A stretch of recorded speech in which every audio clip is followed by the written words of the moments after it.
Ya, selamat pagi Bapak Ibu Saudara dikasih Tuhan. Jemaat peserta acara di gedung gereja mohon tetap menerapkan protokol kesehatan, terutama dihimbau untuk mengenakan masker.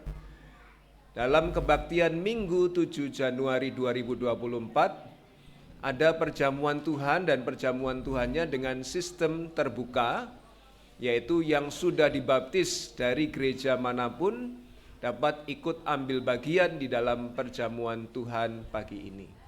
Ya, pagi ini ada perjamuan Tuhan, sistemnya terbuka. Lalu setelah kebaktian hari ini juga direncanakan ada rapat panitia perancang di gereja Minggu 7 Januari 2024 setelah kebaktian.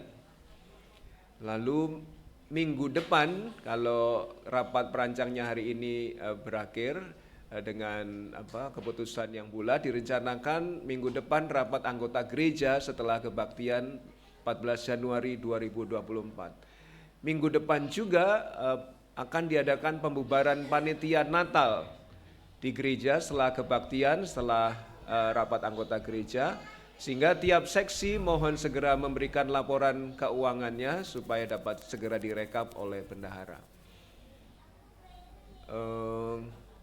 Sebelum KPW Cibubur ini, guru sekolah minggu akan rapat pada hari Minggu 21 Januari 2024 setelah kebaktian. Guru sekolah minggu rapat Minggu 21 Januari 2024 setelah kebaktian.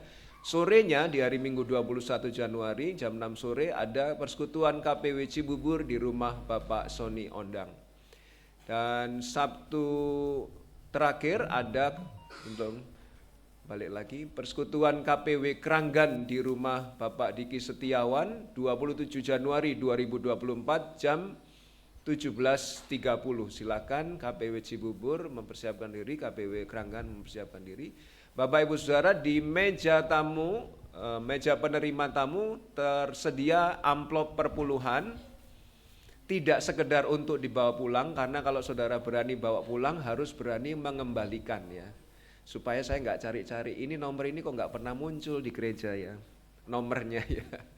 Jadi kan setiap minggu dilaporkan perpuluhan dari nomor sekian.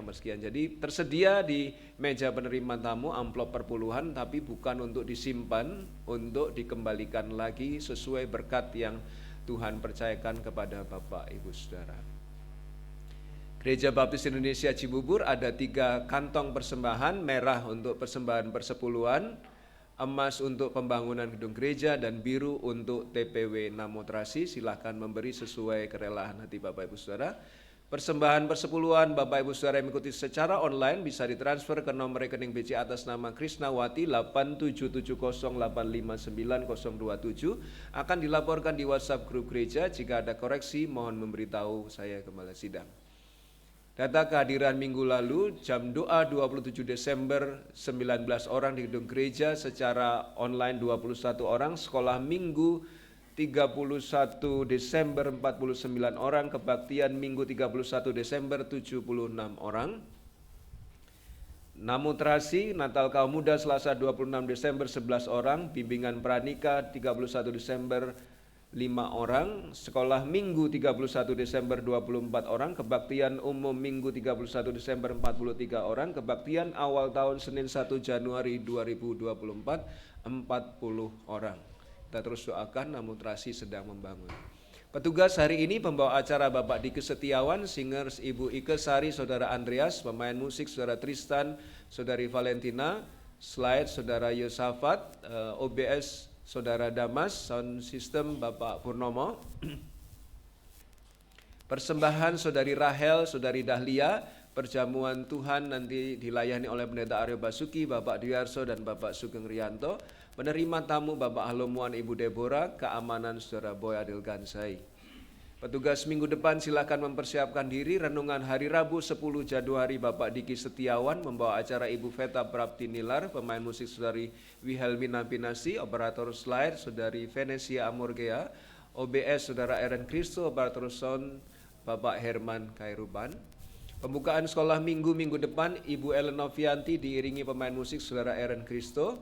Petugas kebaktian minggu depan membawa acara Ibu Kristanti Anggarsari, pemain musik Bapak Herman, Saudara Aaron, Saudara Rafael, Saudara Ahalel, slide Saudari Wina, OBS Saudara Antoni, sound system Bapak Setio Aji, persembahan Saudara Yoga, Saudara Boyzai, penerima tamu Bapak Dinar, Ibu Veta, keamanan Bapak Dandung Murdianto. Dari mimbar saya mengucapkan tepat hari ini selamat ulang tahun Dr.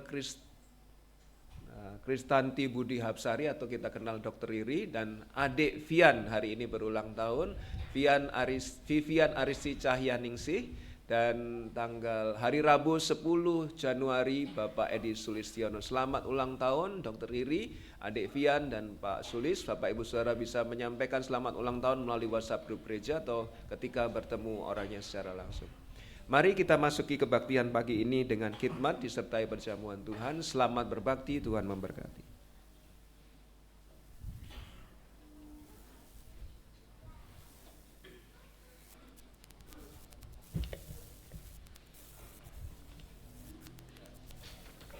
Shalom Bapak Ibu Saudara sekalian yang dikasihi oleh Tuhan Yesus.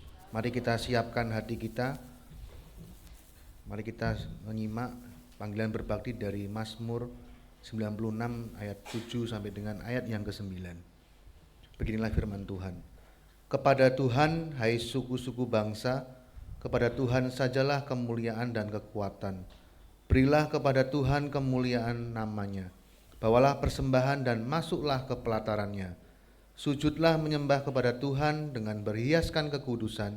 Gemetarlah di hadapannya, hai segenap bumi.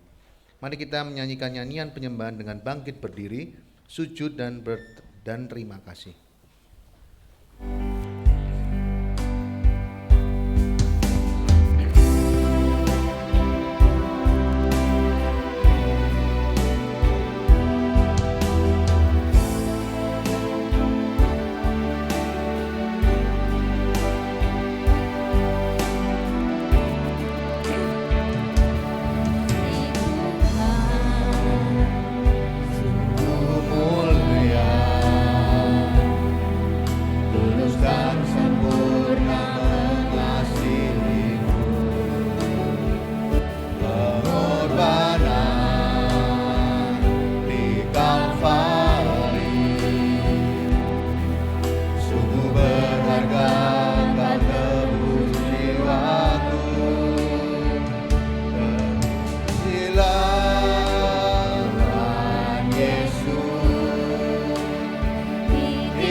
Terpujilah Tuhan Yesus.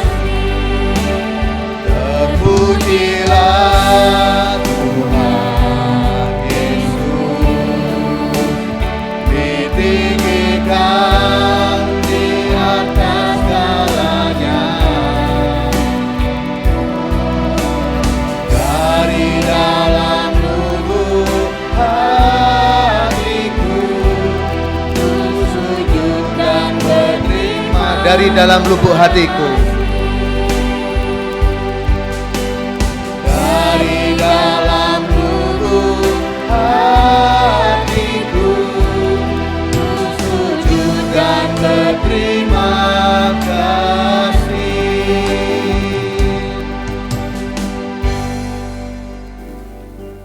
kita sama-sama berdoa. Terpujilah Engkau Tuhan, di pagi hari ini kami sungguh mengucap syukur Tuhan. Di pagi hari ini Engkau telah memberikan kami kemurahan dan kasih karunia-Mu Tuhan. Engkau sudah mengizinkan kami Tuhan untuk kami berkumpul anak-anak-Mu di tempat ini Tuhan. Tuhan Yesus, kami mau menyerahkan ibadah kami dari awal pertengahan hingga akhir. Kau memberkati kami juga dalam perjamuan di pagi hari ini juga Tuhan. Kau berkati pelayan-pelayan yang ada di tempat ini, dari pemain musik, dari MC, dari terima tamu, singer, semuanya Tuhan yang turut andil dalam pelayanan-Mu di pagi hari ini. Terlebih juga Tuhan, Kau membungkus Tuhan hamba-Mu pada Pendeta Aryo Basuki dalam penyampaian firman Tuhan. Kami juga memberkati saudara-saudara kami, seiman kami yang belum hadir di tempat ini di pagi hari ini. Kau jamah Tuhan hati mereka, sehingga di lain kesempatan Tuhan di minggu depan mereka dapat hadir bersatu-kutu bersama kami tempat ini juga Tuhan. Sekali lagi Tuhan, kami menyerahkan ibadah kami dari awal pertengahan hingga akhir. Biarlah semuanya Tuhan berkenan dan tutup bungkus Tuhan dalam Roh-Mu Tuhan dalam ibadah kami di pagi hari ini. Hanya di dalam nama Tuhan kami telah berdoa dan mengucap syukur. Amin. Kita tetap bersangkit berdiri dan kita akan nyanyikan nyanyian kesaksian iman oleh darah anak domba. Kita akan bertepuk tangan bersama.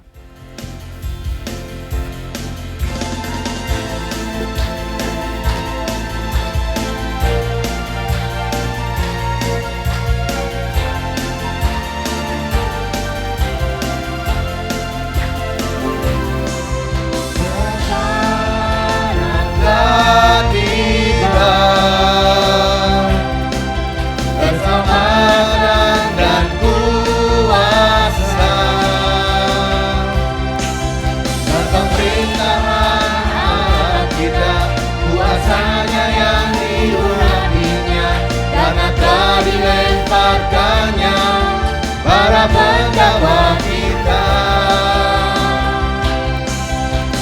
sekarang telah tiba, keselamatan dan kuasa dan pemerintahan Allah kita, kuasanya yang diurapinya, karena telah dilemparkannya para pendakwa kita. Oleh darah anak domba, oleh kesaksian kita,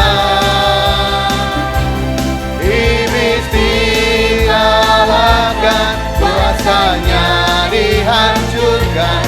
Oleh darah anak domba. Kita nyanyikan sekali lagi.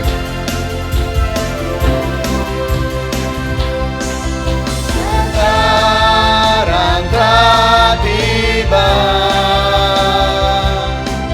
keselamatan dan kuasa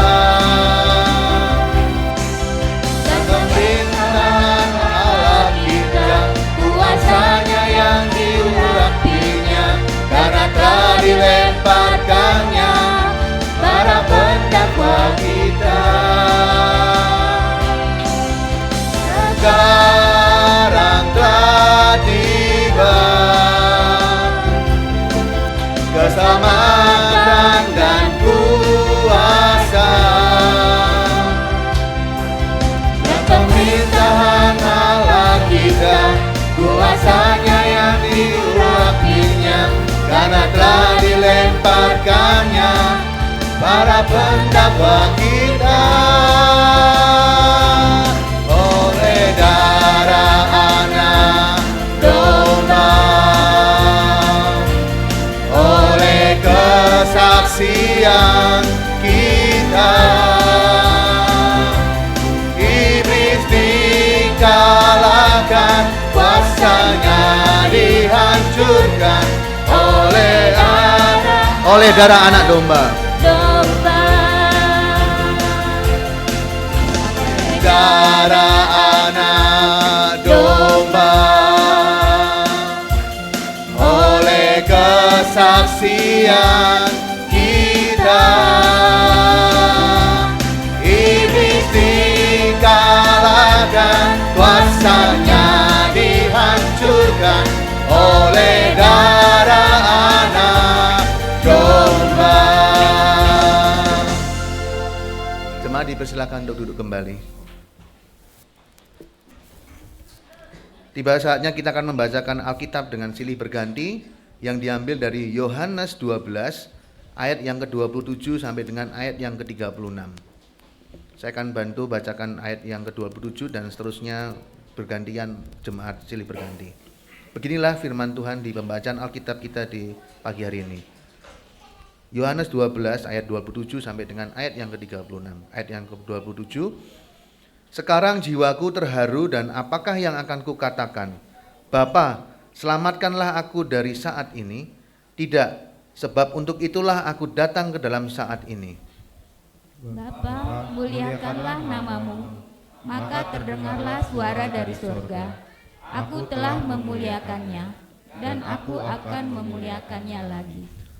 Orang banyak yang berdiri di situ dan mendengarkannya berkata bahwa itu bunyi guntur. Ada pula yang berkata, seorang malaikat telah berbicara dengan dia. Jawab Yesus, suara itu telah terdengar bukan oleh karena aku, melainkan oleh karena kamu. Sekarang berlangsung penghakiman atas dunia ini. Sekarang juga penguasa dunia ini akan dilemparkan keluar. Dan aku, apabila aku ditinggikan dari bumi, aku akan menarik semua orang datang kepadaku. Ini dikatakannya untuk menyatakan bagaimana caranya ia akan mati. Lalu jawab orang banyak itu, kami telah mendengar dari hukum Taurat bahwa Mesias tetap hidup selama-lamanya. Bagaimana mungkin engkau mengatakan bahwa anak manusia harus ditinggikan? Siapakah anak manusia itu? Kata Yesus kepada mereka, hanya sedikit waktu lagi terang ada di antara kamu. Selama terang itu ada padamu, percayalah kepadanya, supaya kegelapan jangan menguasai kamu. Barang siapa berjalan dalam kegelapan, ia tidak tahu kemana ia pergi. Percayalah kepada terang itu, selama terang itu ada padamu, supaya kamu menjadi anak-anak terang. Sesudah berkata demikian, Yesus pergi bersembunyi dari antara mereka. Amin. Kita akan menyanyikan nyanyian kesaksian iman diambil dari NP 110 Darah Kristus Maha Kuasa. Kita akan nyanyikan semua ayat.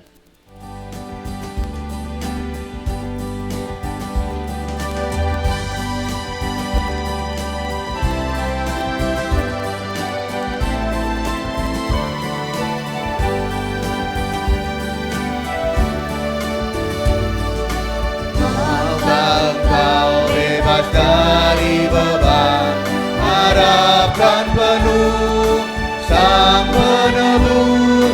Maukah engkau iblis dikalahkan, harapkan penuh penebus.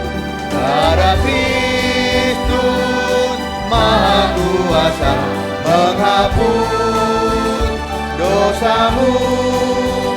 Darah Kristus Maha Kuasa menghapus penuh dosamu. Maukah engkau nafsumu ditekan, harapkan penuh Sang Penebus. Oleh darah Kristus disucikan, harapkan penuh penebus. Darah Kristus Maha Kuasa menghapus dosamu. Darah Kristus Maha Kuasa menghapus penuh dosamu. Maukah engkau melayani Tuhan, harapkan penuh Sang Penebus. Yesus Rajamu memuliakan, harapkan penuh penebus. Darah Kristus Maha Kuasa menghapus dosamu. Darah Kristus Maha Kuasa menghapus penuh dosamu.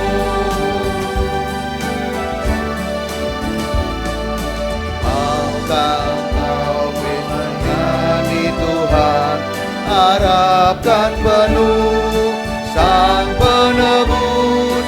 Yesus Rajamu kau muliakan, harapkan penuh penebus. Darah Kristus Maha Kuasa menebus dosamu. Darah Kristus Maha Kuasa menebus penuh jiwamu.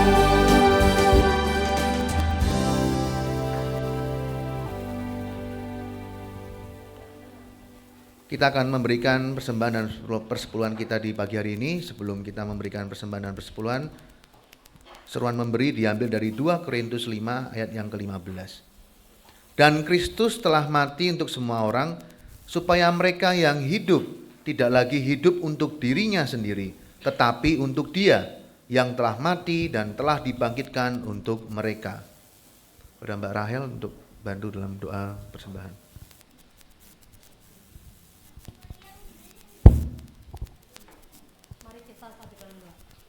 Tuhan Yesus, terima kasih Tuhan, Kau telah kumpulkan kami, anak-anak-Mu, pada pagi hari ini untuk beribadah Tuhan. Terima kasih Kau telah berkati setiap langkah kami, berkati kami, sehingga kami masih diberi kesehatan dan nafas kehidupan pada hari ini. Tuhan, berkatilah ibadah ini dari akhirnya. Sebentar lagi kami akan memberikan persembahan yang daripadamu. Berkatilah setiap tangan-tangan yang memberi ataupun tidak. Berkatilah agar kami dapat memberi persembahan ini untuk kemuliaan nama-Mu saja Tuhan. Terima kasih Tuhan, dalam nama-Mu, haleluya, amin.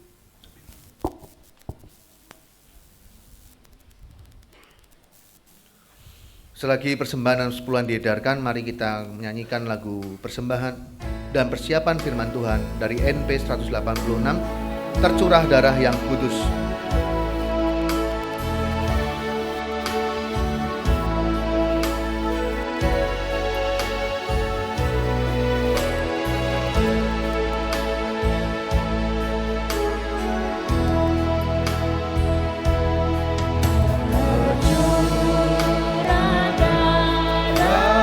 Yang kudus di bukit Golgota,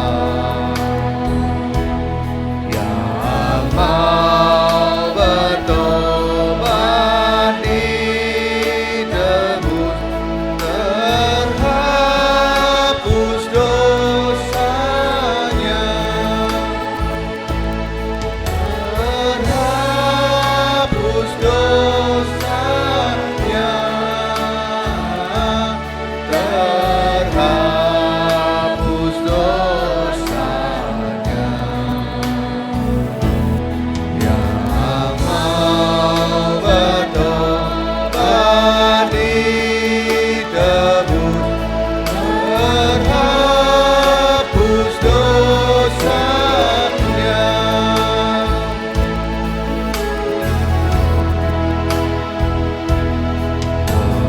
Penyamun yang di sisinya diberi anugerah, dan aku yang penuh celah dibasuh darahnya, dibasuh darahnya, dibasuh darahnya.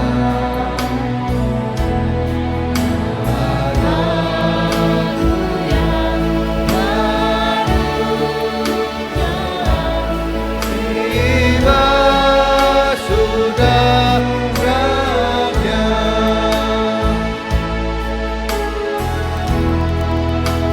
Jemaat untuk bangkit berdiri, kita akan nyanyikan satu ayat dan Bapak Pendeta Aryo Basuki waktu dan tempat dipersilakan.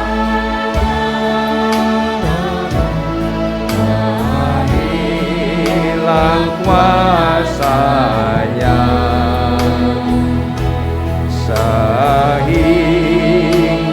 selamat umatmu dan suci selamanya, dan suci selamanya, dan suci selamanya,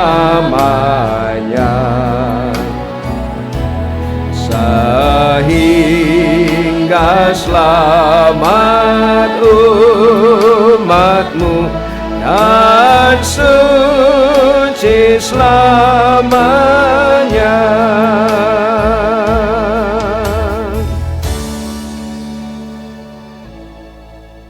Terima kasih ya Bapa di surga, inilah yang kami yakini, oleh darah Yesus kami disucikan, kami dikuduskan, kami dilayakkan, sehingga pada pagi hari ini kami boleh berkumpul memuji memuliakan nama Tuhan. Di pagi hari ini juga kami akan bersama-sama memperhatikan firman Tuhan.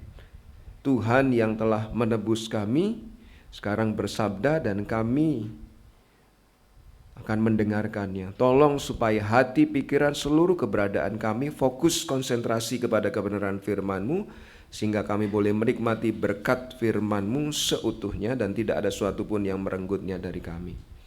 Sucikan, kuduskan, layakkan kami. Di dalam nama Tuhan Yesus kami mohon pimpinan-Mu. Haleluya. Amin. Silakan duduk kembali Bapak Ibu Saudara.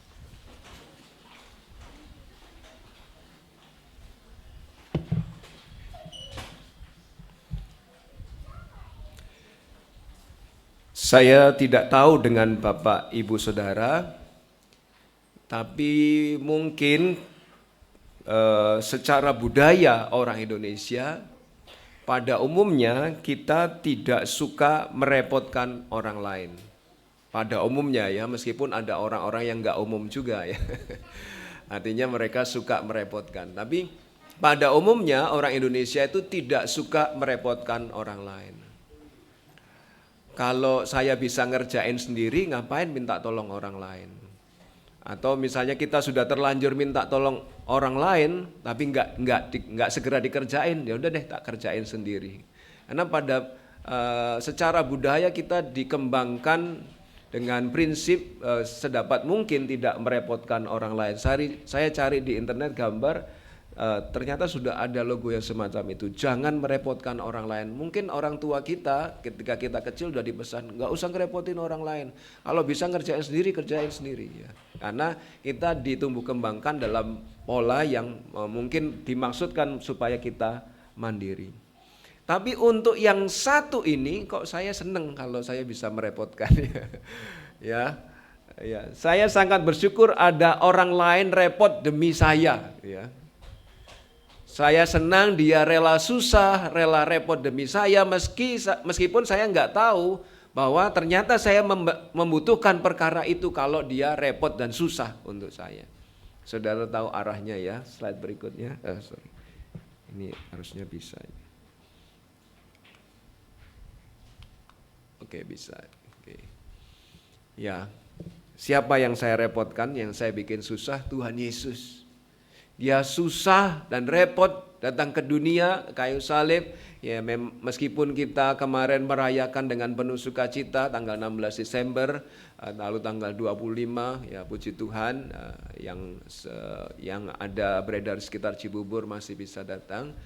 Nah, tapi beliau yaitu Yesus Kristus rela susah dan repot supaya menanggung dosa saya dan menyebabkan dia tadi di ayat 27 berkata, sekarang jiwaku terharu, meskipun dalam Alkitab versi bahasa Inggris, my heart is troubled, ya, itu lebih kepada guncang, bukan terharu. Kalau orang Indonesia membaca terharu itu kesannya, wah ini seneng-seneng bahagia meskipun nangis, gitu ya, itu konsepnya. Tapi ketika saya baca versi bahasa Inggris, oh ini kok nggak ada kesedihannya ya, justru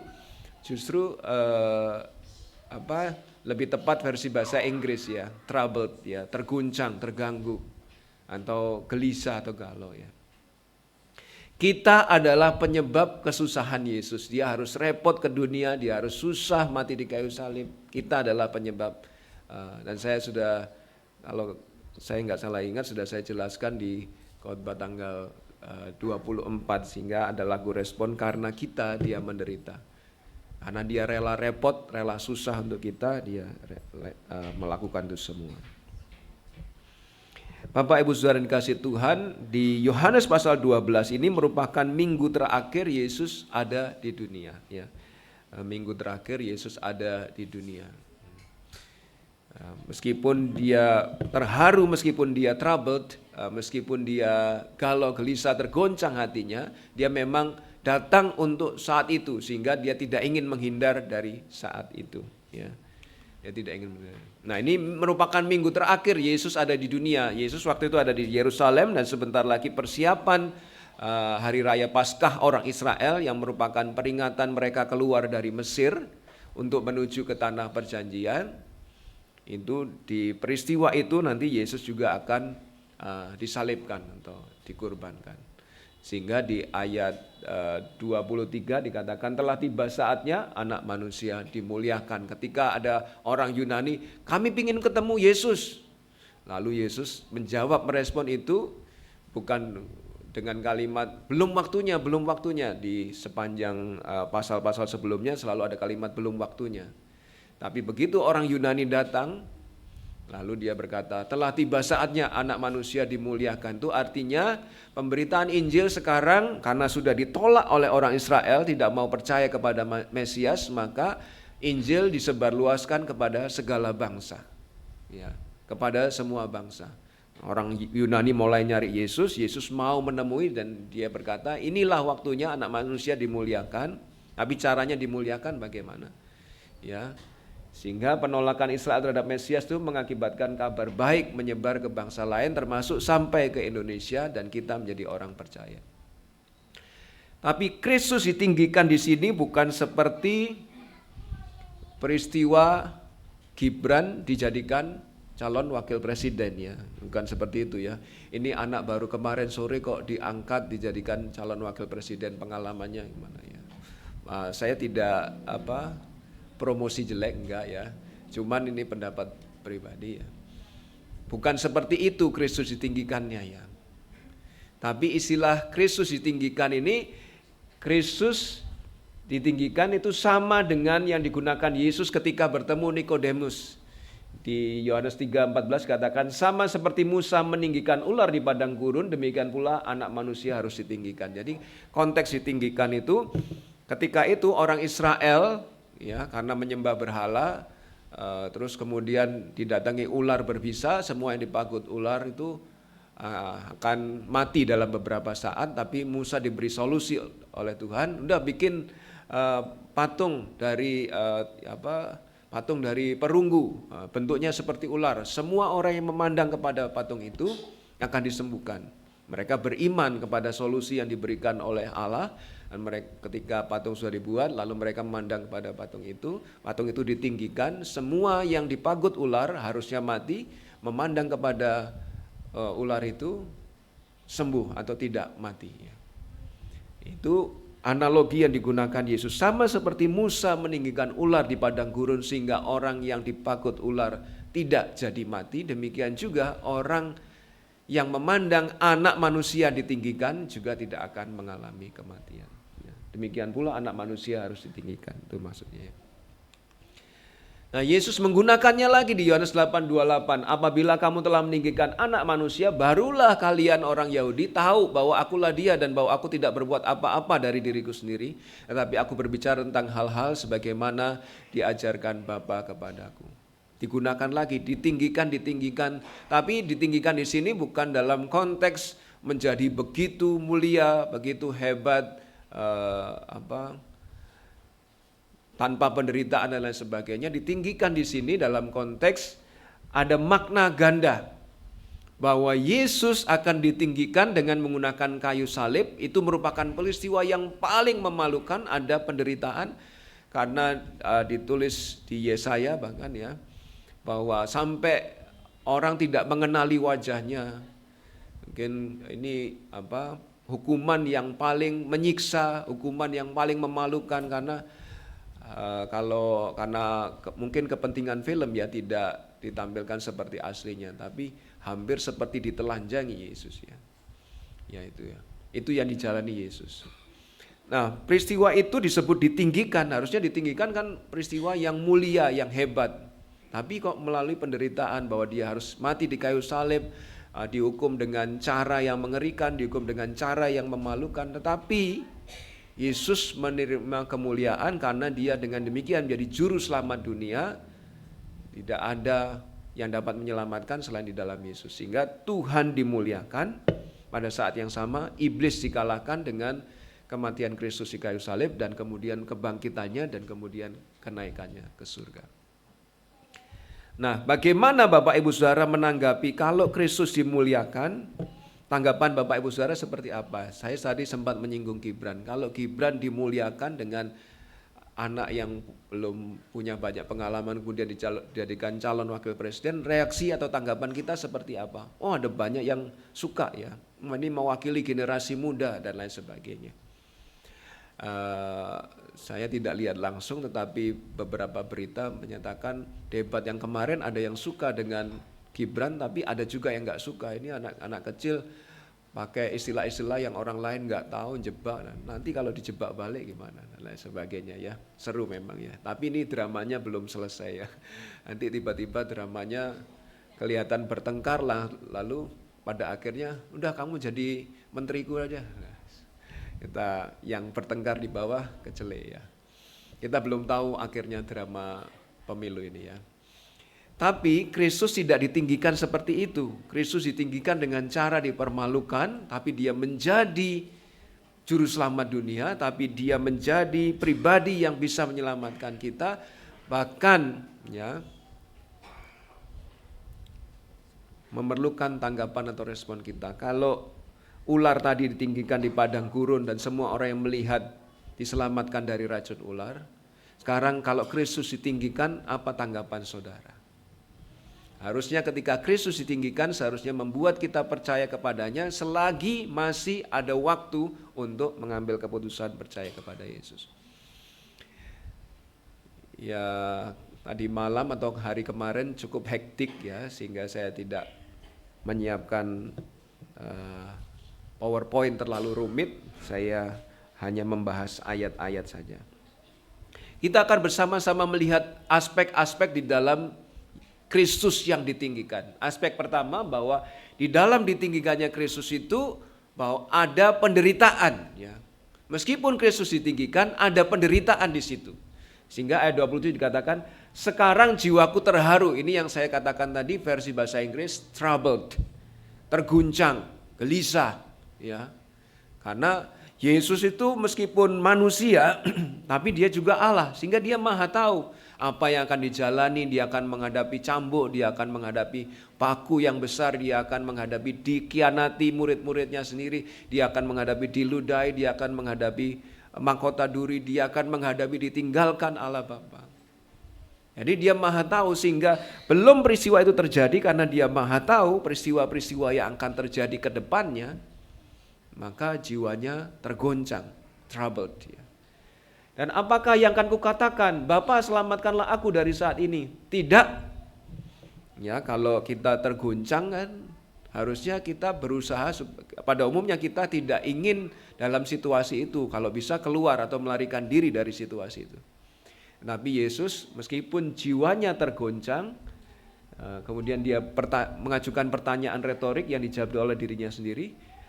Apakah yang akan kukatakan? Apa saya harus ngomong, Bapa selamatkanlah aku dari saat ini? Wah, saya nggak akan ngomong begitu. Sebab memang ini niat saya untuk datang ke saat ini.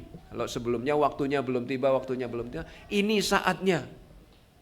Meskipun wah ini beberapa hari udah dicambuk, paku di kayu salib, ditombak dan lain sebagainya, akan dihadapi sebagai manusia yang akan mengalami itu, ngeri ya. Ada orang-orang yang akan dioperasi saja udah merasa ngeri, ini apalagi bukan operasi ini ya, mati di kayu salib, ngeri ya. Sehingga menyebabkan jiwanya tergoncang, tapi Yesus tidak ingin meninggalkan saat itu karena itu memang tujuan dia datang ke dunia, tujuan repot untuk kita. Ya. Jadi penderitaan ditinggikannya Yesus itu yang paling menderita bukannya sekedar tombak, paku, bukannya sekedar dikhianati murid-muridnya, bukan sekedar itu, tapi penderitaan bahwa Yesus ditinggikan adalah keadaan yang paling berat adalah terpisah dari Allah Bapa. Karena dia menanggung dosa dunia, semua dosa umat manusia dari dulu sampai masa yang akan datang, semua dosa manusia ditanggungkan kepadanya, sehingga dia yang tidak mengenal dosa dibuat oleh Allah menjadi dosa. Karena Yesus begitu berdosa meskipun dia tidak berdosa, tapi karena semua dosa umat manusia ditanggungkan kepadanya, Allah yang Maha Kudus gak mau dengan Yesus. Padahal selama ini persekutuan mereka begitu erat dari surga, kemudian Yesus menjelma menjadi manusia, persekutuan mereka erat, selalu baik, selalu akrab, selalu karib gitu ya. Tapi ketika peristiwa salib, Allah Bapa tidak mau melihat Yesus yang penuh dengan dosa umat manusia. Sehingga sampai Yesus berteriak, Eloi, Eloi lama sabachthani. Allahku, Allahku, mengapa engkau meninggalkan aku? Yesus ya sudah tahu jawabannya, karena dia menanggung dosa seluruh umat manusia, sangat berdosa, sementara Allah Bapa Kudus tidak bisa bersatu dengan dosa. Ya, maka Allah Bapa meninggalkan dia. Itu penderitaan yang paling berat. Karena selama ini persekutuan mereka begitu erat, dan pada peristiwa salib Allah Bapa harus meninggalkan Yesus. Yesus harus menanggung sendirian, baik sebagai manusia maupun sebagai Allah. Dia menanggung peristiwa salib itu. Itu penderitaan ketika Yesus ditinggikan. Karena ditinggikan ini dalam konteks salib, maka penderitaannya adalah itu, terpisah dari Allah Bapa. Tidak saja penderitaan ditinggikannya Yesus, tetapi juga ada tujuannya. Kenapa sih Yesus mau repot-repot, mau susah-susah datang ke dunia? Mungkin kita jawab, ya untuk menyelamatkan saya Pak dari dosa-dosa saya. Kita tadi nyanyi di lagu pertama, kita nyanyi di lagu kedua, kita nyanyi di lagu ketiga, bahwa kalau nggak ada darah Yesus, kita nggak bisa bebas dari dosa-dosa. Tapi rupanya di ayat 28 tidak berkata demikian, bahwa tujuannya untuk menyelamatkan kita. Tidak sekedar itu ya. Tidak sekedar itu. Di ayat 28, Yesus berkata, Bapa muliakanlah namamu. Maka terdengarlah suara dari surga, aku telah memuliakannya dan aku akan memuliakannya lagi. Jadi tujuan Yesus repot-repot datang ke dunia, mati di kayu salib, bukan sekedar menyelamatkan kita orang berdosa, itu iya. Tetapi tujuan utamanya adalah memuliakan Allah Bapa. Tapi di mana Allah Bapa dimuliakan? Bapak Ibu Saudara ingat pada peristiwa Yesus lahir, malaikat bala tentara surga datang dan berkata, kemuliaan bagi Allah di tempat yang maha tinggi. Mana Allah menjelma jadi manusia, mulianya di mana? Ya itu juga sudah mulia ya.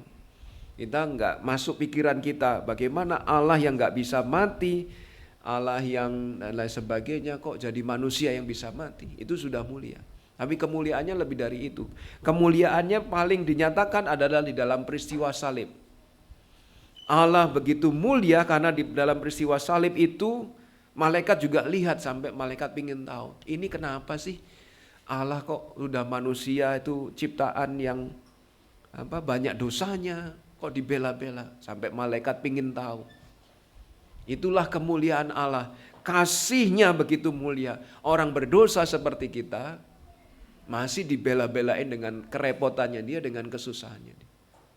Itu kemuliaan Allah.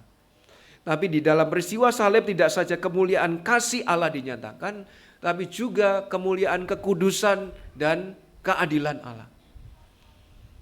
Allah itu kudus, nggak bisa bersatu dengan dosa.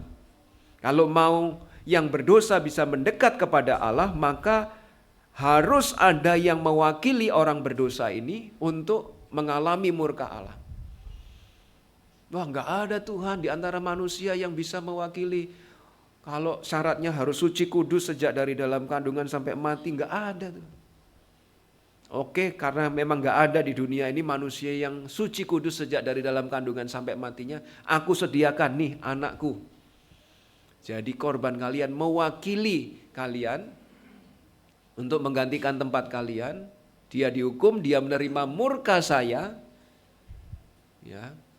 Lalu siapapun yang percaya kepada darahnya, kepada dia, beriman kepada Yesus, maka orang itu saya anggap benar, saya anggap bersih dari dosa. Ya. Jadi di dalam peristiwa salib itu kemuliaan kasih Allah dinyatakan karena kasihnya begitu hebat yang membelain kita orang berdosa.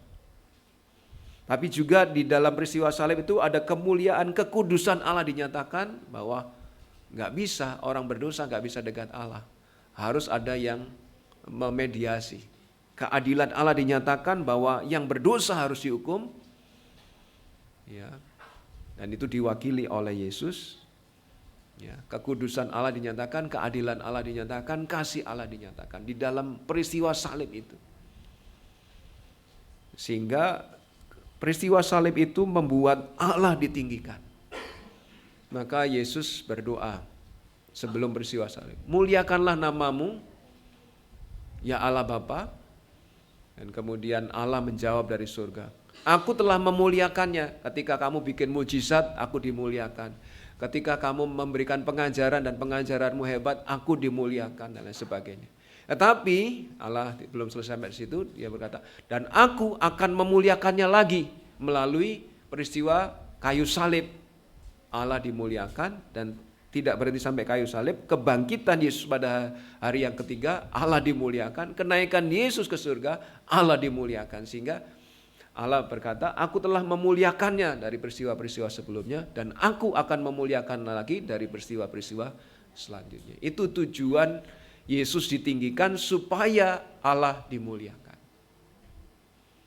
Sehingga Bapak Ibu Saudara yang dikasihi Tuhan, kalau tujuan Yesus susah-susah dan repot-repot supaya Allah dimuliakan, maka harusnya kita juga memuliakan Allah dengan hidup kita. Saya sudah menyampaikan di grup paduan suara gabungan ya. Saya ajak hitung-hitungan. Bapak Ibu Saudara yang punya mata bagus, ini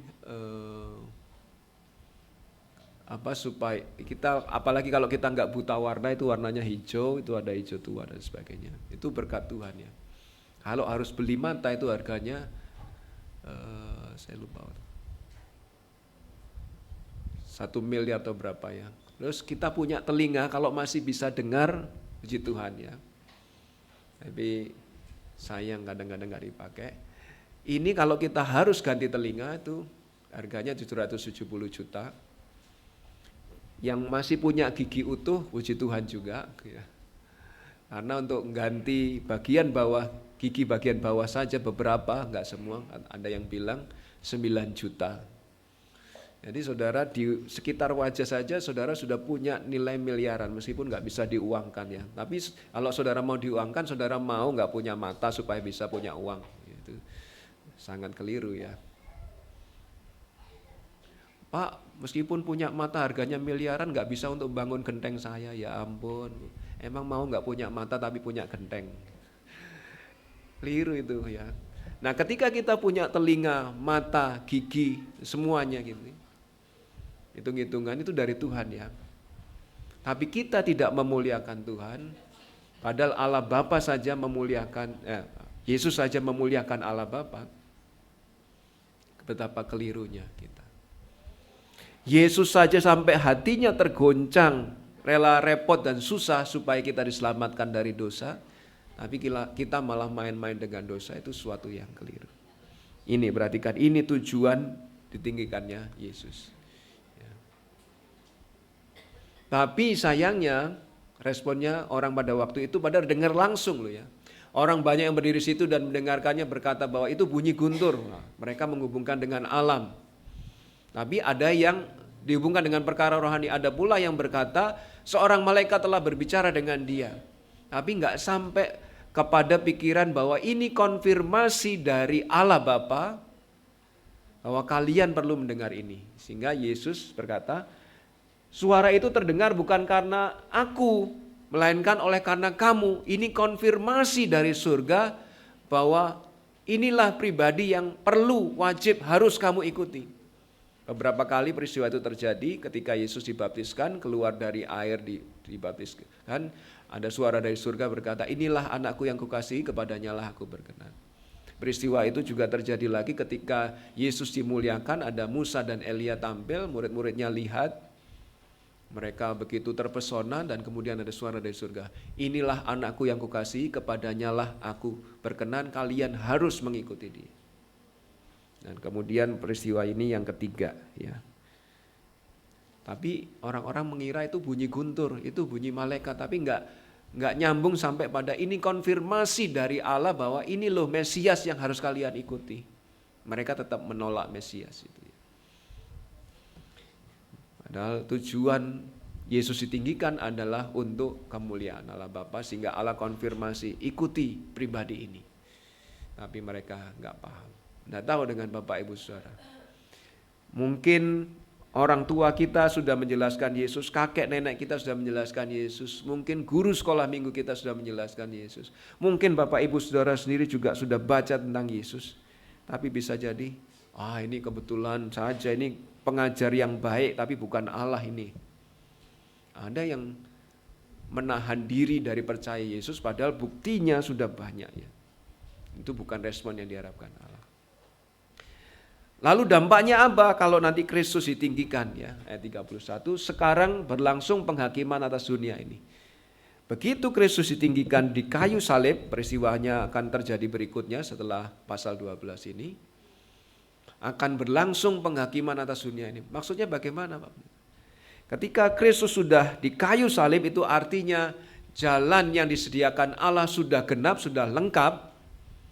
Karya penebusan yang disediakan Allah melalui Yesus sudah lengkap. Jalan untuk keselamatan bagi manusia berdosa sudah lengkap, sudah genap. Tapi dunia masih enggak mau percaya, maka dunia akan dihakimi. Ini loh, enggak bisa ngeles lagi kalian. Mana enggak disediakan, kalau suruh hidup suci saya enggak bisa. Udah hari ini mungkin bisa, nanti malam berdosa lagi. Hari ini mungkin berusaha bisa, paling dosa-dosa kecil, besok ternyata berdosa lagi. Enggak bisa lah Tuhan kalau suruh suci terus. Nah ini sudah tak sediakan juru selamat, yaitu Yesus Kristus. Mana aku enggak dengar, enggak pernah dengar cerita tentang Yesus. Tapi dunia tidak akan bisa mengelak karena Yesus sudah disalibkan, sudah genap jalan yang disediakan Allah, sehingga dunia tidak akan bisa mengelak bahwa Yesus sudah disediakan untuk keselamatan orang percaya. Ini artinya penghakiman dunia berlangsung. Artinya kalau dunia ngeles terhadap Yesus, tidak akan bisa ngeles karena semua yang dapat menjadi alasan sudah di-counter, sudah disiapkan argumennya oleh Allah. Sehingga manusia berdosa yang tidak mau percaya kepada Yesus tidak akan bisa menghindar. Kalau berdosa nggak mau percaya kepada Yesus, ya neraka, udah itu aja. Nggak ada pilihan lain. Kalau ada di antara Bapak Ibu Saudara tahu bahwa dirinya orang berdosa dan tidak percaya kepada Yesus, ya kalau mati ya neraka. Gitu. Saya bukan menakut-nakuti, ini kebenaran firman Tuhan. Ya. Dan aku apabila aku ditinggikan dari bumi, aku akan menarik semua orang datang kepadaku. Ya tadi dunia dihakimi, lalu iblis dikeluarkan. Ya Yohanes 12 ayat 31, sekarang berlangsung penghakiman atas dunia ini, sekarang juga penguasa dunia ini akan dilemparkan keluar. Artinya iblis dikalahkan, dampaknya itu ya. Iblis dikalahkan. Dampak yang pertama bahwa dunia ini dihakimi, tidak bisa menghindar kalau ada penghakiman dari Allah. Dampak yang kedua adalah iblis dikalahkan. Begitu Yesus mati di kayu salib, semua orang yang beriman kepada Yesus ya diselamatkan.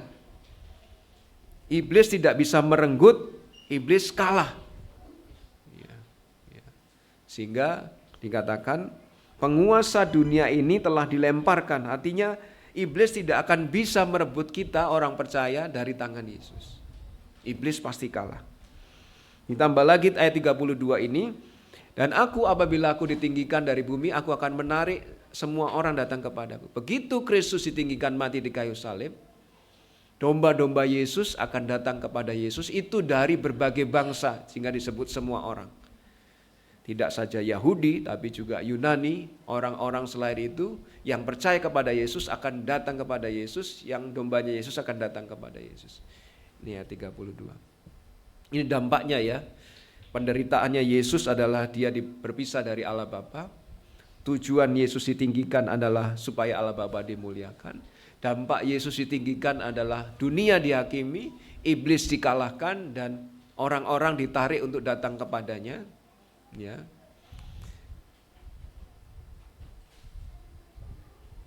Tapi caranya dengan Yesus harus mati di kayu salib. Ya. Tetapi di dalam penjelasan ini ada permohonan yang Yesus sampaikan di ayat 34. Lalu jawab orang banyak itu, kami telah mendengar dari hukum Taurat bahwa Mesias tetap hidup selama-lamanya.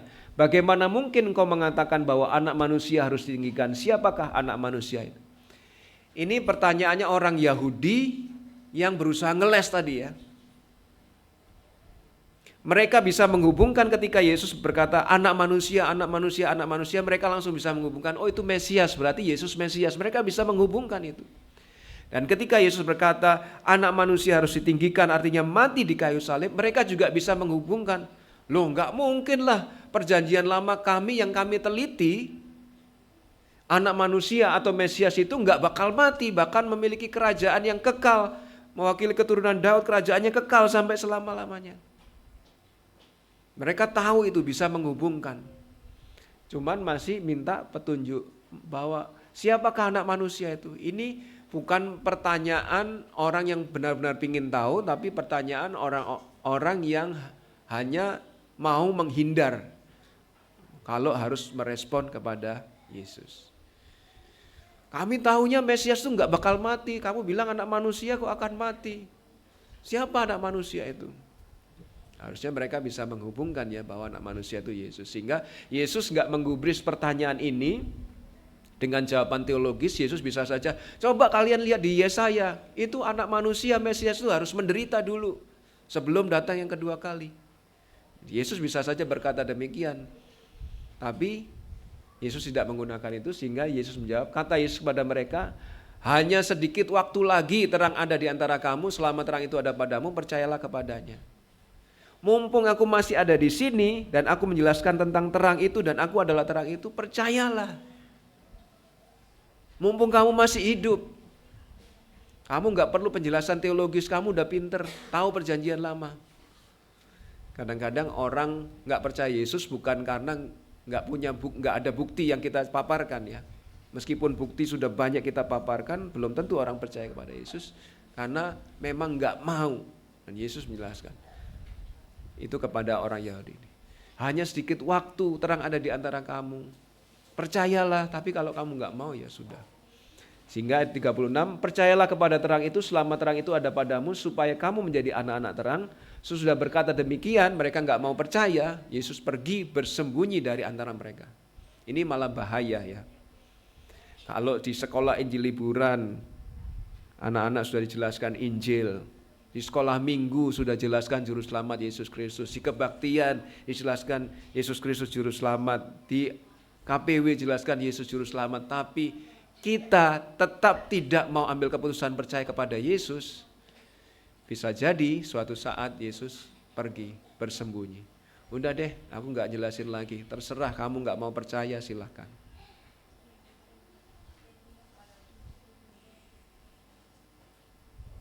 Kalau nggak mau percaya silahkan. Yesus pergi bersembunyi dari antara mereka. Kalau sampai Yesus begini kepada kita, kita yang repot. Udah, destiny kita hanya neraka. Kalau Yesus sudah nggak mau menjangkau, meraih kita, menyelamatkan kita, sudah. Kamu ya sudah dikunjungi Pak Pendeta, dikunjungi tim kunjungan, dikunjungi teman dan lain sebagainya. Kamu tetap nggak mau bertobat. Udah. Sampai Yesus bilang, ya sudahlah, terserah kamu. Kalau sudah Yesus ngomong gitu, udah kita yang susah. Ya, meskipun mungkin nanti matinya dikubur secara Kristen, kalau Yesus bilang, aku nggak kenal kamu, kita yang susah. Sehingga ada permohonan dari Yesus kepada orang Yahudi yang ada di sekitarnya. Udah mumpung saya masih ada, percayalah kepada saya. Mumpung kalian masih hidup, masih bisa ambil keputusan, bertobatlah. Nunggu apa sih? Nunggu di infus, nunggu di ruang ICU. Ya. Sehingga ini kesimpulannya, Yesus ditinggikan itu ada penderitaannya. Bahwa dia harus terpisah dari Allah Bapa itu penderitaan yang paling berat bagi Yesus. Tapi juga ada tujuannya supaya Allah Bapa dimuliakan dari peristiwa salib itu. Dan dampaknya adalah dunia dihakimi, iblis dilempar keluar, tidak bisa lagi mengalami kemenangan. Yesus akan menarik orang-orang untuk datang kepadanya, tapi ada permohonannya. Kalau aku sudah ditinggikan dari peristiwa salib, responmu, tanggapanmu gimana? Mau percaya enggak? Tunggu Tuhan nanti kalau aku sudah umur 17, ya kalau masih sempat 17, kalau enggak sempat. Nunggu apa? Ini hari keselamatan. Yesus sudah ditinggikan dengan mati di kayu salib, maka percayalah kepada Kristus selagi masih ada waktu. Mumpung masih hidup, mumpung masih ada kesempatan. Karena di ayat 36 Yesus mengatakan, kalian sudah enggak mau dengar omonganku, saya pergi menyembunyikan diri dari mereka. Jadi mumpung masih ada kesempatan, mumpung Yesus masih berusaha menjangkau Bapak Ibu Saudara, percayalah kepadanya. Dan silahkan mempersilahkan Yesus untuk mengubah kita menjadi pribadi-pribadi yang membenci dosa. Ya. Mari kita menanggapi Yesus yang ditinggikan ini dengan percaya kepadanya dan juga dengan bertobat dari hidup kita yang penuh dosa. Amin. Mari kita berdoa. Bapa yang baik, hamba-Mu terbatas dalam menyampaikan, tapi inilah kebenaran firman-Mu bahwa Yesus Kristus ditinggikan, ada penderitaan yang harus Dia tanggung. Itu bukan main-main. Tolonglah kami menghargai penderitaannya. Dan Yesus ketika ditinggikan ada tujuannya untuk kemuliaan Allah Bapa. Tolonglah kami juga meraih tujuan itu sepanjang hidup kami memuliakan Allah Bapa. Dan ketika Yesus ditinggikan ada dampaknya. Dunia dihakimi, iblis dikalahkan, itu berarti kami boleh memiliki kemenangan atas iblis. Dan orang-orang ditarik kepada Yesus. Tapi pada saat yang sama ketika Yesus ditinggikan ada permohonan untuk kami percaya kepada. Kami bersyukur kalau kami termasuk di dalam bilangan orang yang sudah percaya kepada Yesus. Tolonglah kami tak bertahan dalam iman ini seumur hidup kami. Tapi kami juga berdoa untuk mereka yang masih keras kepala. Tidak mau percaya kepada Yesus. Baik sudah mengaku Kristen maupun tidak mengaku sebagai orang Kristen. Tapi mereka belum percaya kepada Yesus. Meninggalkan firman Yesus. Hidup semau mereka sendiri. Lawatlah mereka Tuhan. Celikkan mata hati, mata rohani mereka. Untuk kemudian dapat datang dan percaya kepada Yesus. Sebab hanya Yesuslah satu-satunya yang dapat menyelamatkan manusia. Kami bersyukur kepadamu atas kebenaran firman. Haleluya. Amin. Bapak Ibu Saudara yang dikasihi Tuhan, kita akan bersama-sama mengadakan perjamuan Tuhan. Mohon Bapak Dwi Arso Priambodo dan Bapak Sugeng Rianto mempersiapkan peralatan ini. Silakan dibuka dulu. Matius 5 ayat 6, Tuhan Yesus berkata, "Berbahagialah orang yang lapar dan haus akan kebenaran, karena mereka akan dipuaskan.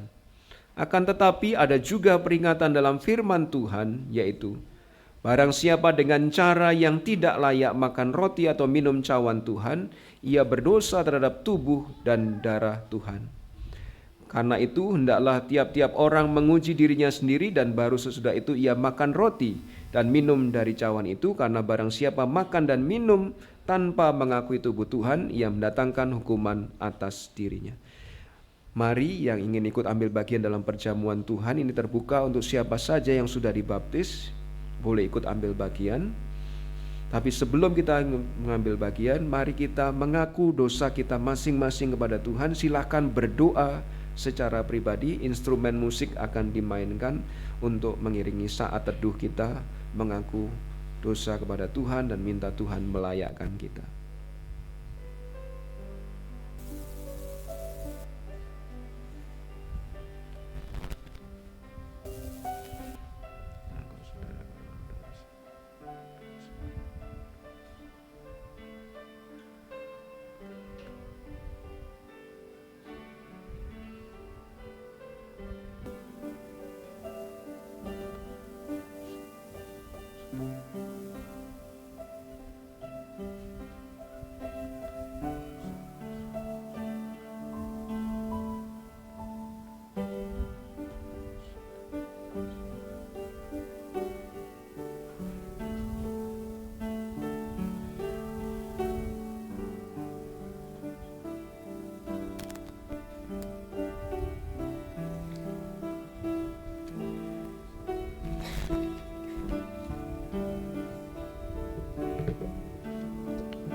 Bapa di surga, terima kasih meskipun kami sadar kami orang berdosa, tapi firman-Mu menjanjikan di dalam 1 Yohanes 1 ayat 9, ketika kami mengaku dosa kami kepada Allah, maka Allah adalah setia dan adil.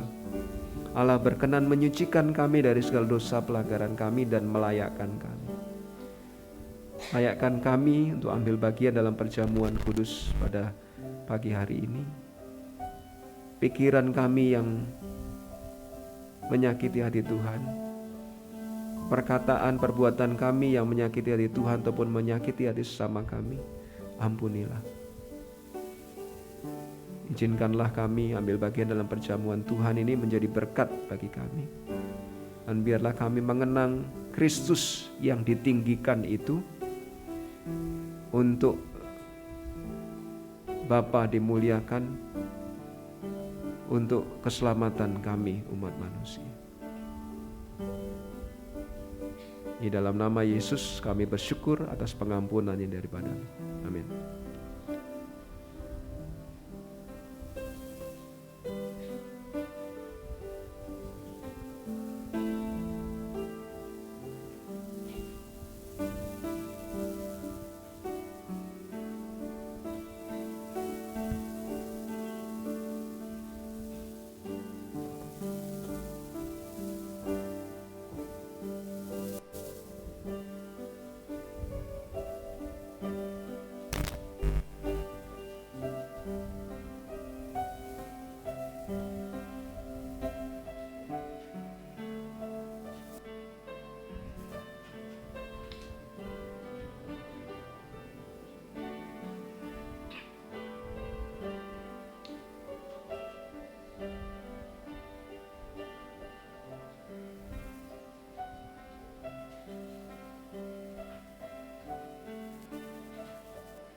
Bapak Ibu Saudara, mari kita buka bagian roti terlebih dahulu.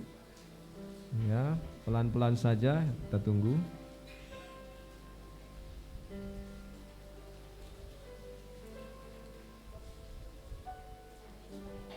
Kita angkat roti ini dengan tangan kanan kita. Jangan dimakan dulu, tunggu aba-aba ya. Apa yang telah kuteruskan kepadamu telah aku terima dari Tuhan, yaitu bahwa Tuhan Yesus pada malam waktu ia diserahkan mengambil roti, dan sesudah itu ia mengucap syukur atasnya, ia memecah-mecahkannya dan berkata, inilah tubuhku yang diserahkan bagi kamu, perbuatlah ini menjadi peringatan akan aku. Bapak Dwi Arso akan memimpin kita dalam doa ucapan syukur atas roti yang melambangkan tubuh Yesus. Allah Bapa yang baik, Allah yang Maha Kasih, kami mengucap syukur bila pada saat ini kami masih diperkenankan untuk melaksanakan perjamuan suci ini yang melambangkan betapa besar kasih-Mu bagi kami dengan mengaruniakan Putra-Mu yang tunggal, ya Tuhan Yesus Kristus yang mati di kayu salib untuk menebus dosa-dosa kami. Buatlah ini menjadi peringatan bagi kami, mengingatkan akan besarnya kasih-Mu pada kami, serta menjauhkan kami daripada kesalahan-kesalahan kami yang begitu lemah ini atas pengorbanan-Mu bagi kami semua. Terima kasih Bapa, dalam nama Putra-Mu yang tunggal yang telah Engkau berikan pada kami untuk menebus dosa-dosa kami bersyukur dan berdoa. Amin. Kata Yesus kepada mereka, akulah roti hidup, barang siapa datang kepadaku, ia tidak akan lapar lagi, dan barang siapa percaya kepadaku, ia tidak akan haus lagi. Inilah tubuhku yang diserahkan bagi kamu, perbuatlah ini menjadi peringatan akan aku, ambillah, makanlah, inilah tubuhku. Mari kita makan dengan iman.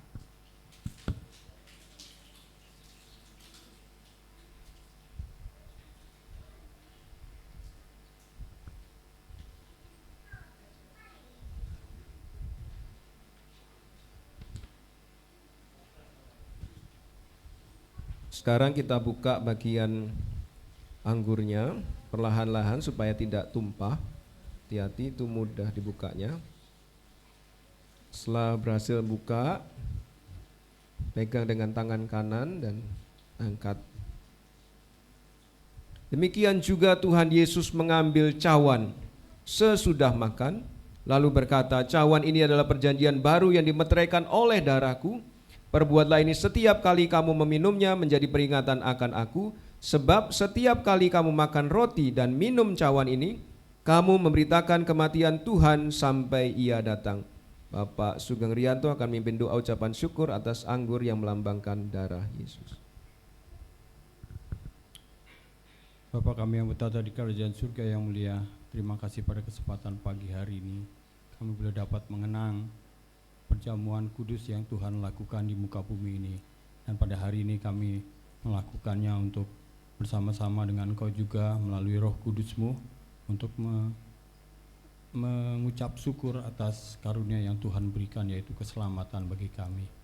Dan kami bersyukur atas penumpahan darah Kristus yang telah dinyatakan kepada kami, menandakan bahwa Engkau sungguh mengasihi kami meskipun kami orang yang berdosa. Pada pagi hari ini kami menyerahkan kehidupan kami ke dalam tangan kuasa-Mu. Kami menyerahkan, kami tetap memegang salib Kristus dan sampai kami menerima mahkota yang datang dari Tuhan. Karena itu kami menyerahkan kehidupan kami sekali lagi ke dalam tangan kuasa-Mu. Dan kami percaya Tuhan beserta dengan kami sepanjang hari ini dan sampai Tuhan menyatakan kepada kami sekalian. Di dalam nama Tuhan kami Yesus Kristus kami ucap syukur dan berdoa. Amin. Masih kita angkat dengan tangan kanan kita. Bagaimana akan ku balas kepada Tuhan segala kebaikannya kepadaku? Aku akan mengangkat piala keselamatan dan akan menyerukan nama Tuhan, akan membayar nazarku kepada Tuhan di depan seluruh umatnya. Cawan ini adalah perjanjian baru yang dimeteraikan oleh darahku. Perbuatlah ini setiap kali kamu meminumnya, menjadi peringatan akan aku. Minumlah kamu semua dari cawan ini. Mari kita minum dengan iman.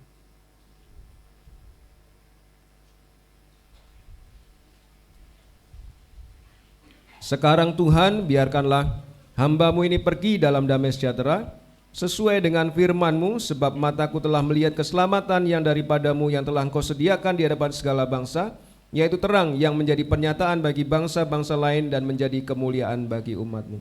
Bapa di surga, kami bersyukur boleh ambil bagian dalam perjamuan Tuhan pagi ini. Ingatkanlah kami terus betapa besarnya pengorbanan Yesus Kristus bagi kami supaya hidup kami menyenangkan hati Tuhan. Ingatkanlah kami terus betapa besar kasih Bapa kepada kami supaya kami juga dimampukan mengasihi Bapa. Kami bersyukur kepadamu di dalam nama Tuhan Yesus Kristus. Haleluya, amin. Silakan Pak Yarso, Pak Sugeng. Mari kita merespon dengan menyanyi nyanyian pujian nomor 187, Salib Hina.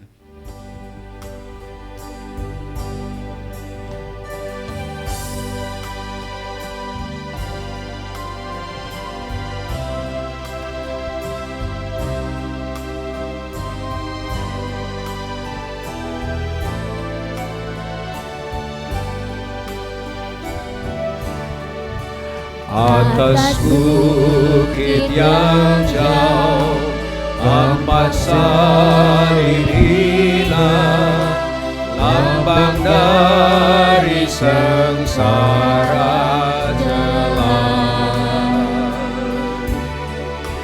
Pada salib itu Tuhanku terpaku, menghapus dosa isi dunia. Aku kasih akan salibnya hingga tiba saat ajalku. Ku tetap memegang salibnya sampai ku terima mahkotaku. Mari kita berdiri menyanyikan ayat berikutnya. Indahlah bagiku salib hina itu, yang berlumuran darah kudus. Pada salib itu menggantikan aku, Yesus mati dan ku tertebus. Aku kasih akan salibnya hingga tiba saat ajalku. Ku tetap memegang salibnya sampai ku terima mahkotaku. Ayat terakhir. Pada salib hina ku tetap setia, walau aku juga dicela.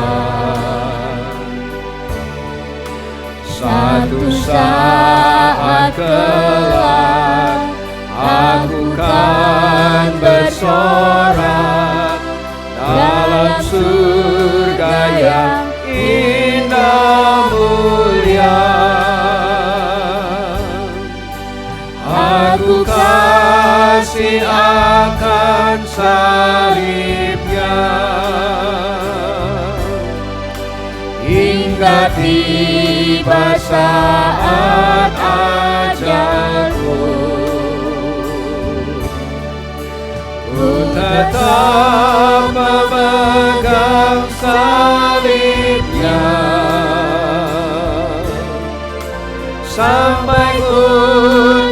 mahkotaku.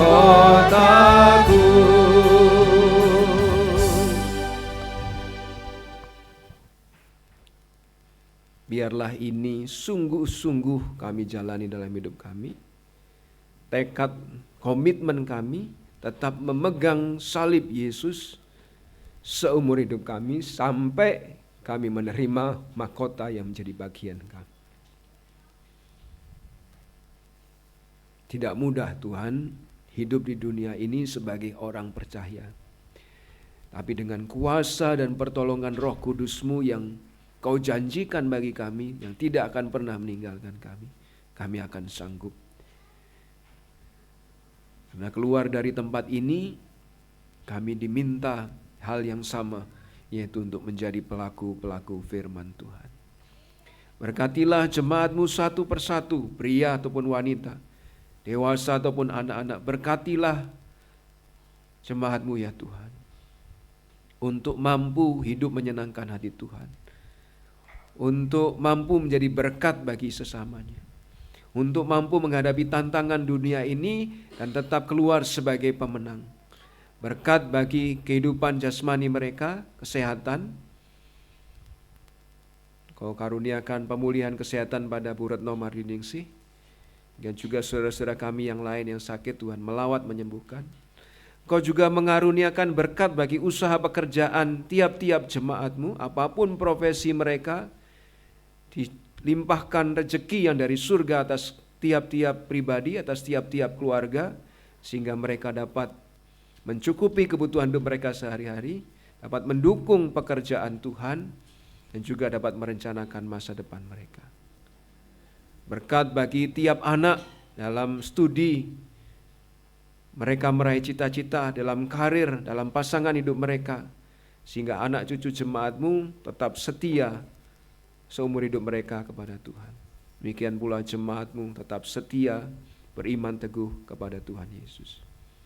Kami akan pulang berpisah satu dengan yang lain, kembali ke rumah kami masing-masing, ke aktivitas kami masing-masing. Tuntunlah langkah kami, sebab hanya dengan pertolongan-Mu kami sanggup menjalani kehidupan ini. Hanya dengan pertolongan-Mu, kuasa yang daripada-Mu, kami dapat menghadapi segala perkara. Saudaraku yang terkasih, kiranya kasih yang dari Allah Bapa, anugerah yang dari Yesus Kristus, hadirat persekutuan di dalam Roh Kudus menyertai Bapak Ibu Saudara semuanya, mulai saat ini sampai Maranatha, Tuhan Yesus datang menjemput orang percaya. Di dalam nama Yesus yang begitu mengasihi kami bersyukur dan berdoa. Haleluya. Amin. Doa nikmat.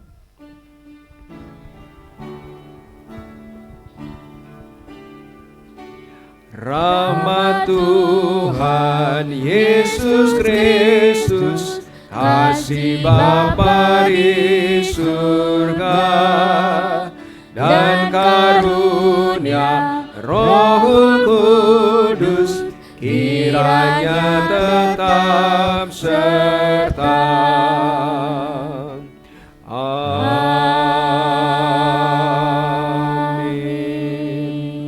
Selamat siang, Tuhan memberkati. Silakan duduk sejenak.